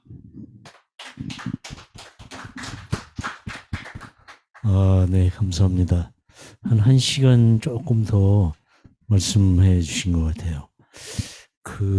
참 여러 가지로 많은 생각을 하게 되네요. 난 뭐하고 살았나 하는 생각으로부터 시작해가지고, 남들은 이거 땅 보러 많이 다녔는데, 나는 목사라 괜히 성경책만 본다고 앉아가지고 들춰보고 앉아있지 않았나. 이거 시간을 보낸 그런 생각도 들고. 후회하시는군요. 후회. 그러게. 참, 근데 또 말씀하시고 생각하면, 내가 정말 알찬, 무슨 시간? 근로소득이 아닌 노동소득을 얻는 그런 그렇죠. 시간을 내가 잘 보냈다 하는 생각도 들고 말이죠. 아무튼 여러 가지 복잡한 생각이 많은데, 우리 남기욱 박사님 사실 유명한 분이라 저도 매스컴이나 이런 데서 많이 이름도 알고 이렇게 이제 뵀지만 오늘 처음 이렇게 직접 말씀을 드리니까, 이번에 친구분 이명재 씨가 좀 이렇게 되셨으면 좀 이게 경제기업원 같은 데로 좀 가셔서 이게 좀 뭔가 특별하신 이 친구분이 안 돼가지고 참 안타깝다 하는 생각이 드네요. 이게 말씀하셨지만 정말 해결책이 없는 게 아니고 이 다 해결책이 있고 이게 뻔히 근데 정말 제가 궁금한 거는 이것도 대충 다 변명이 나오겠지만 남 박사님만 이런 정치 경제학의 박사가 아니고 네네. 우리나라 경제기업원인이 얼마나 미국 영국에서 공부한 경제학 박사 엄청 많잖아요. 그 사람들 다 경제기업원 앉아서 관료를 하고 있고 여러 가지로 하고 있는데 지금 말씀하신 걸 모르겠습니까? 그 사람들이? 아니 물론 모르는 사람들이 있지만 상당히 아는 사람들도 많이 있으리라고 봐요. 이런 거에 대해서 알면서도 안 하는 죄는 이거는 어떻게 해야 될지 아무튼 그런 질문도 들고 그러는데 여러분 혹시 질문이라든지 하시고 싶은 말씀 있으면 줌에 들어오신 분들도 이렇게 말씀해 주시고 그러면 좋겠습니다. 제가 질문한 것부터 한번 잠깐 다른 분들 질문을 생각할 동안. 예, 그 기재부나 이런 고위공무원들이나 학자들이나 이런 걸 모르냐. 모르는 사람들도 있는 것 같아요. 그러니까 땅은 사유재산이지 뭔 소리야. 이런 경제학자들이 그런 사람들이 많아요. 그래서 제가 이제 이런 얘기를 하면 학문은 신념으로 하는 게 아니라 과학이야. 그러면서 제가 이제 정의 이런 얘기를 하니까. 근데 사실 지금의 경제학은 철저히 토지 사유제를 기반으로 하고 있어요. 땅은 개인이 소유하고 거기서 나오는 이익은 개인이 대부분 갖는 거고 조금 세금 내면 됐지 뭘 또 더 하려고. 땅과 일반 재화가 똑같다라고 하는 관점입니다. 근데 이 사람들도 그 사람들이 가지고 있는 기본 전제가 다 있어요. 토지는 사유재산이다라고 하는 전제예요. 근데 그 전제에 대해서 우리 토론해 볼까라고 하면 꺼려해요. 예. 그래서 그거는 진짜 학문이 아니다 싶어요. 자기가 갖고 있는 전제를 의심하는 게 그 생각의 근거를 우리가 검증하고 설명하고 그래야 되는데 그거 안 하고 그냥 그 위에서 그냥 온갖 효율 뭐 숫자 넣어가지고 이렇게 하니까 뭐 GDP 증가하네 뭐 이런 식의 이제 논리를 개발하고 그게 왜 그러면 그런 식의 논리를 계속해서 견지할까?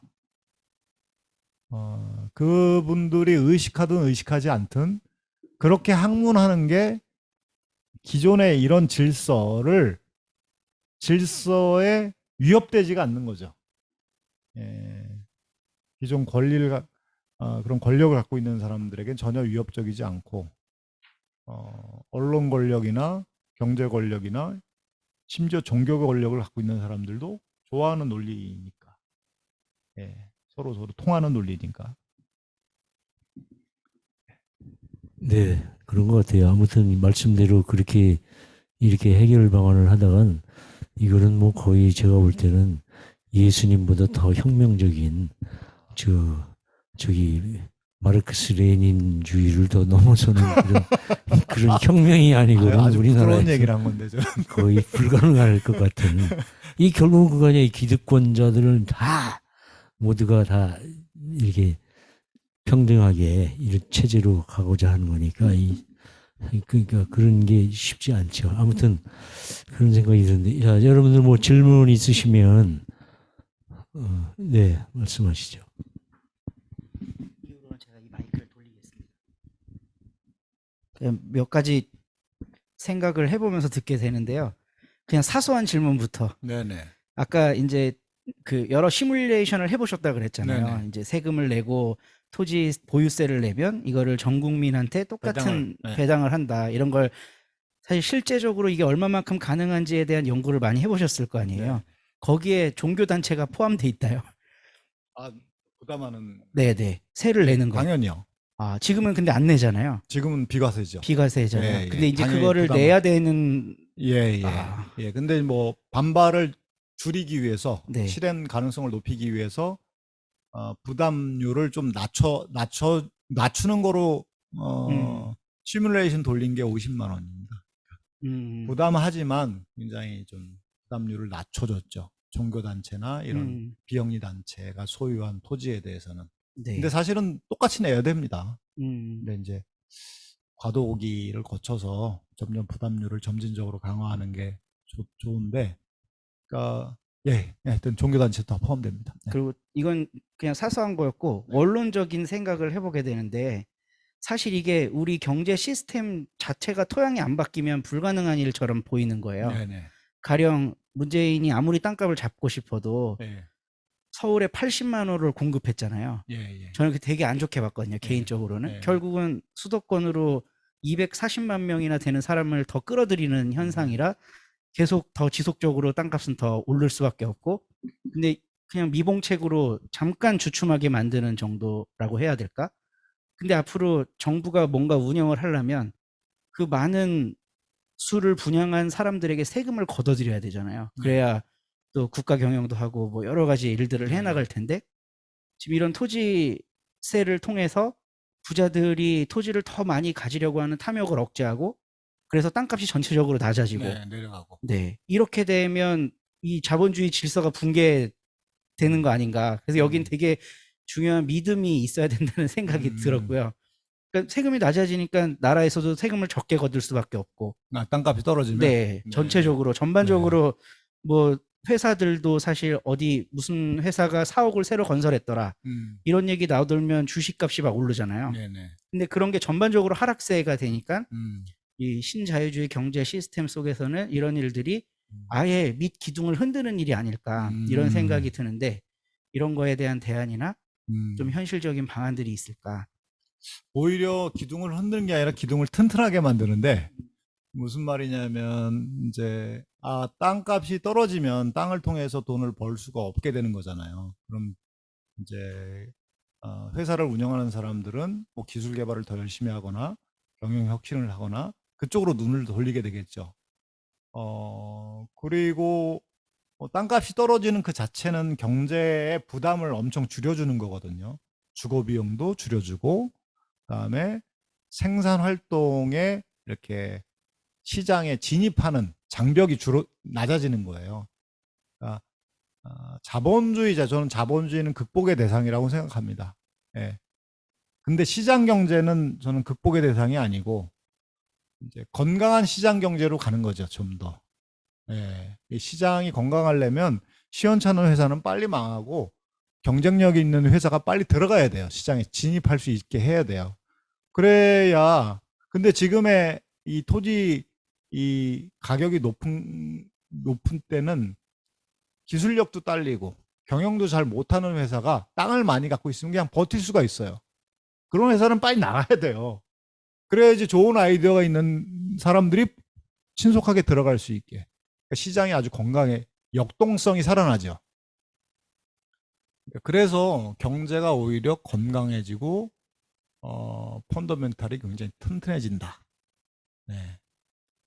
그걸 저희는 이제 자본주의 시장 경제가 아니라 지공주의 시장 경제라는 이름으로 부릅니다. 지공주의. 땅은 공유한다. 그게 더 훨씬 시장을 시장답게 만들고 건강하게 만든다. 불평등도 줄여준다. 네, 그렇게. 네.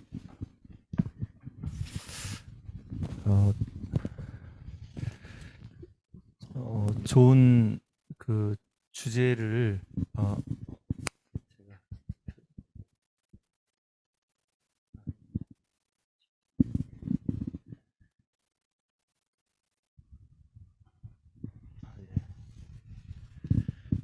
그 좋은 주제를 가지고 그 말씀을 해주셔서 굉장히 감사하고요. 제가 그 무엇보다도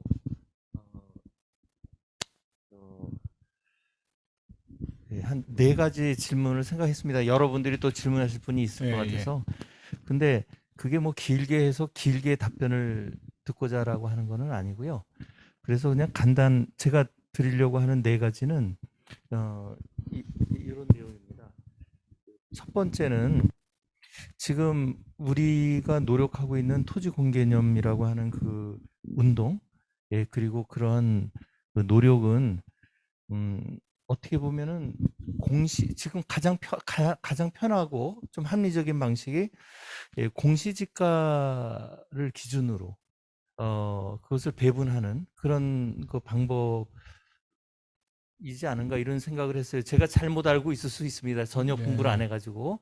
공시지가를 기준으로 배분한다는 게 어떤 뜻이죠? 그러니까 공시지가가 공시지가가 어떤 토지세라고 하는 것을 뭐 주택세라든지 하는 것을 배분하는 것은 그 기준이 과세 기준이요. 과세 기준이 공시지가를 그걸 해야죠. 국가가 부여하는 공시지가를 기준으로 하는 것인데 네네. 이제 그것은 누군가 공시지가를 만드는 사람이 있을 거 아니겠어요? 네네. 뭐 기획재정부든지 뭐 어느 국토부가 그걸 국토부가 만듭니다. 하나요? 네네.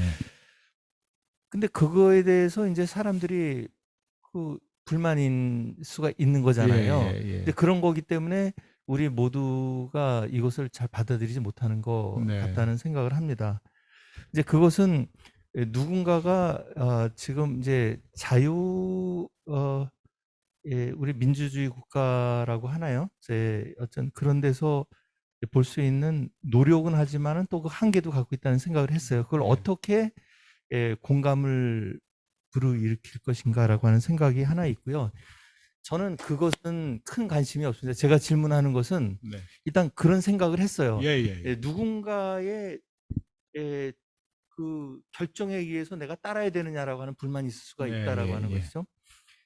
근데 사실 이제 두 번째 제 질문은 우리 함석헌 기념사업회에서 이제 강의를 해주셨기 때문에 이런 질문도 나올 수 있는데 제가 여기도 지금 참석하고 계시는 김미령 선생님이라고 계십니다. 근데 한 분이 그분한테 비노바 바베의 토지 헌납 네, 그 운동에 대해서 들었어요. 네, 예, 아마 우리 남겹 선생님도 이제 이 토지 문제에 관심 있으신가 그 얘기도 이제 아실 네, 텐데, 네, 예, 그것은 정말 그 파격적인 거거든요. 네, 그 여기 보니까 5명 자식 있으면 6명 자식 낳았다고 생각하고 6분의 1 네, 헌납하라. 뭐 네. 이런 건데요.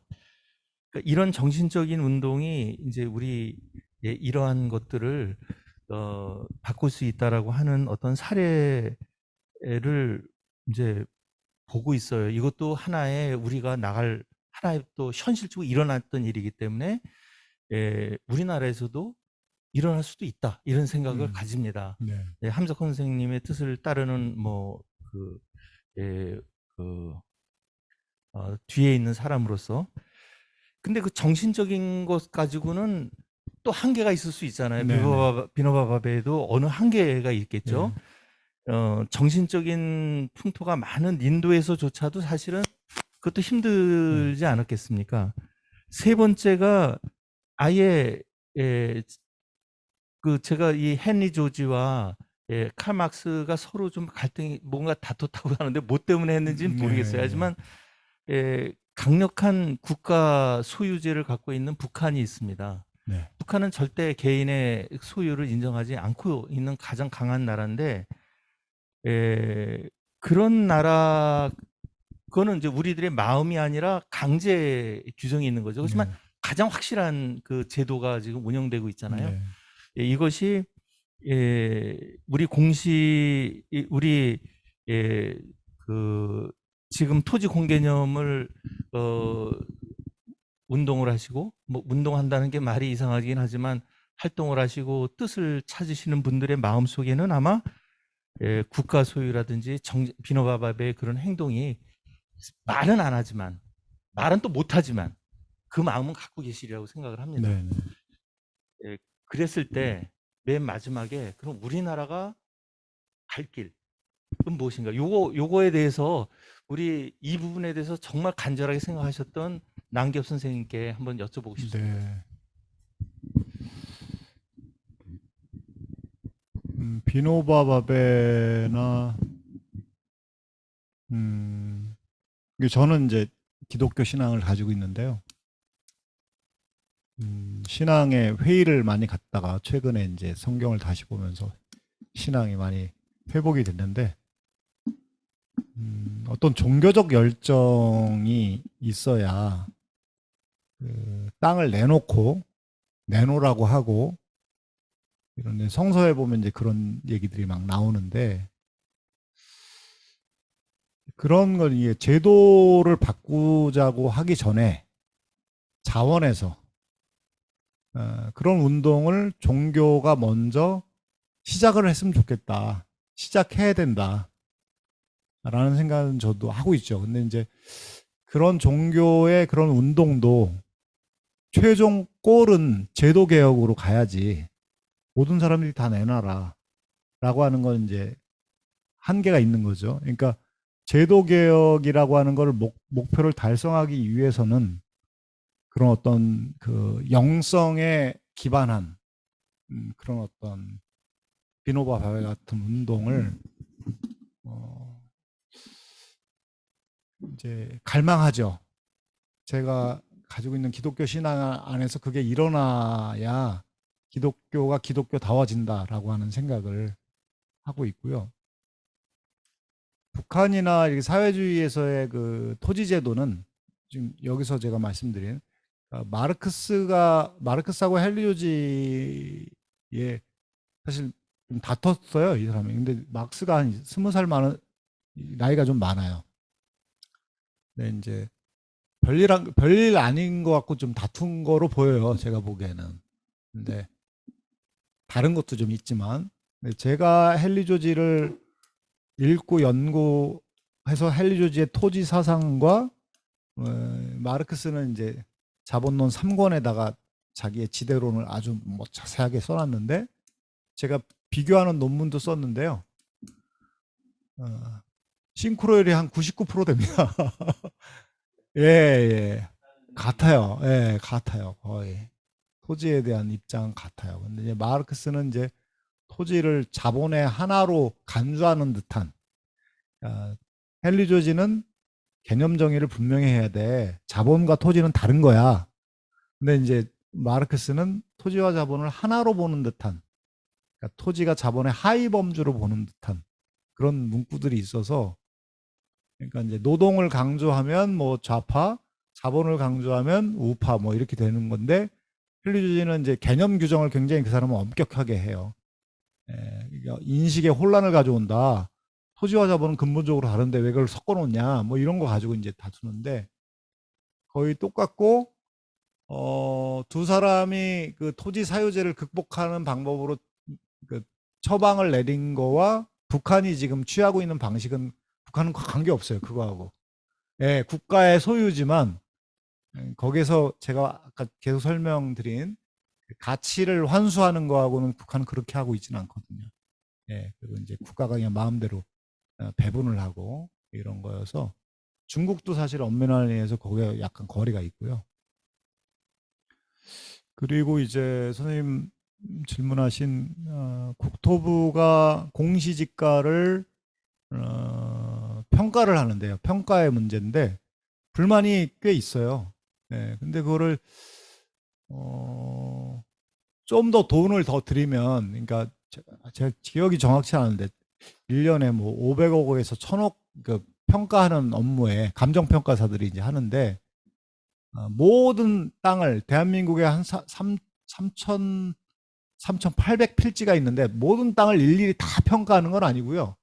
표준지가 있고 표준지 근처에 표준지의 가격을 평가하고, 그 가격에 그 표준지의 근처에 몇 미터 떨어졌냐, 뭐 거기에 뭐가 있느냐, 뭐 이런 거에 따라서 막 하는데, 그거에 이제 불만이 많죠.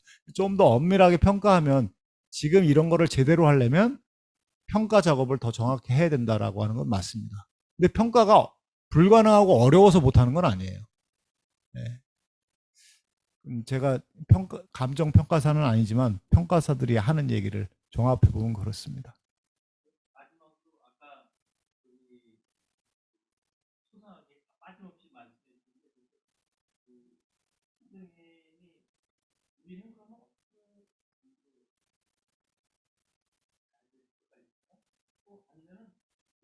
제도적인 현실적인 것들이 어려움이 있어서 거의 불가능한 거라고 생각하는데, 그래도 하나 남겨서 생각하는 우리나라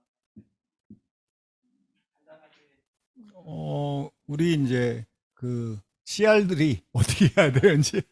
아니고 이런 토지라는 부분에서 사실 저도 많이 고통받고 있거든요. 그렇죠. 예, 예. 더 고통받는 사람도 많아요. 예, 예. 더 고통받는 분들은 뭐 자기 언어도 잃어버리고 이런 데 올 수도 없고 그러니까. 예, 예. 야, 그래서 제가 이 마이크가 그 아까 안 들려서 요즘은 그래서 그 아까 제가 말씀드렸던 그 이제 실천적인 어떤 배분의 자유민주주의 국가에서의 하는 배분의 어떤 문제를 좀 더 정교롭게 할 수 있는 방안은 있다라고 하는. 예, 제도 개혁의 예. 방안은 아주 더 있다라고 하는 예, 거. 거의 잘 마련돼 있고, 예. 저희 연구소에서 많이 또 저희랑 같이 하는 분들이 제도 아. 솔루션은 이제 준비하고 있는데, 결국에는 그 시민들이 이런 방법이 있구나라고 하는 걸 인식하는 게 가장 중요한 게 아닌가 싶어요. 예. 저기 두 번째 이제 그러나 이러한 거기에는 사실은 그 우리가 받아들이고 못 받아들이고 그걸 또 순화시키기 위해서는 우리의 정신적인 우리들의 네. 변화와 그 영성의 고양 이런 것들이 사실은 예, 필요하다는 예. 말씀을 해주셨고요. 네, 예, 네. 기독교 신자로서 또 예. 말씀해 주셨고, 예, 국가 소유 토지하고는 또 다른 문제라서 그거는 네네. 어쨌든 그 잠시 암시적으로 말씀하셨고, 근데 예. 국가 소유의 비율은 높여야 된다고 생각하는데요. 우리가 아, 예. 예. 근데 그거를 제대로 운영하려면 그 사용하는 사람들에게 임대를 제대로 해주면 돼요. 아, 그것도 방법이 있는 거군요. 예. 그러니까 예. 국가가 뭐 싱가포르가 국가 땅이 한 85%가 되는데, 그러니까 국가가 토지를 잘 소유하고 있고 이용권, 사용권을 충분히 개인이 누리게 해주면, 보장해주면 투기가 안 일어나요, 잘.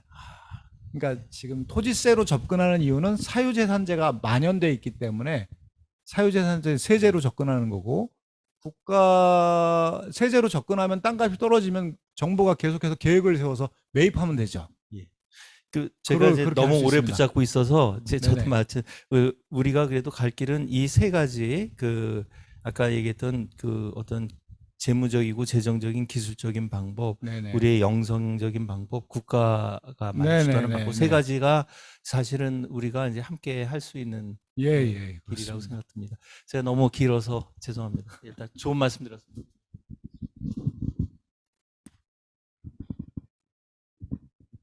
네, 이제 그 시간이 5분 좀 더 남았는데요. 9시가 되면 정확하게 마쳐야 되겠습니다.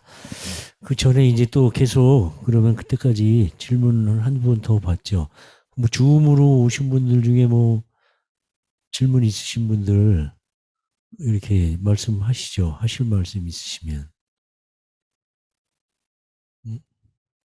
가만히들 계시지 마시고 이럴 때 좀 궁금하신 거나 뭐 덧붙이실 말씀 있으시면.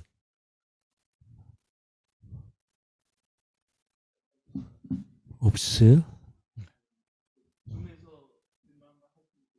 예. 네, 지금 얼굴이 누구요? 보니까 뭐 말씀하시려고 그러는데. 얼굴도 안 보시는 분들이 계시긴 한데, 뭐, 송길령 선생님 질문하실 거 있어요? 저 꺼야 되는데. 아, 예. 저는 질문할 게 없고요. 아, 너무 강의를 잘 들어서 감명 깊게 잘 들었습니다. 예, 네. 감사 말씀만 드리겠습니다. 네. 고맙습니다. 네. 그래요. 이야기 뭐, 여러 가지 말씀을 다 많이 해주셨죠. 근데 뭐, 이거 부동산 얘기하려면 아마 밤새도록 이렇게 해도 한이 없을 것 같아요. 예, 그죠? 예. 그런 면에서는 또 그렇고, 네, 해법은 간단합니다. 근데. 예, 근데 또 단순하게 생각하면 또 어떻게 보면 해결책은 뻔한 것 예, 같은데도 예, 예.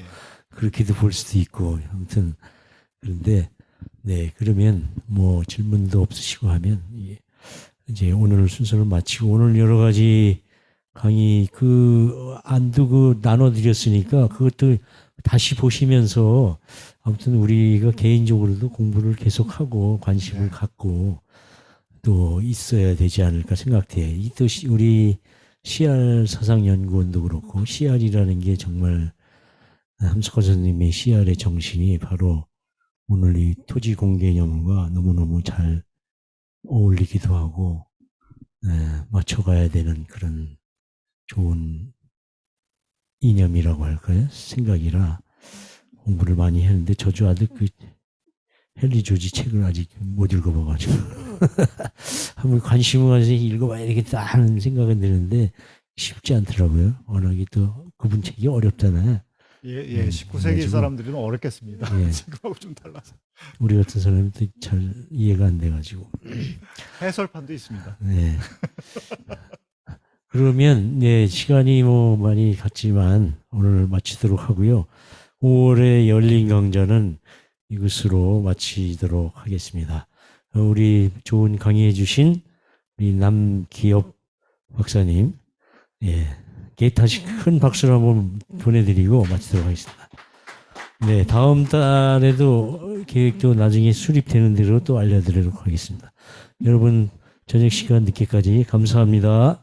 네, 수고하셨습니다.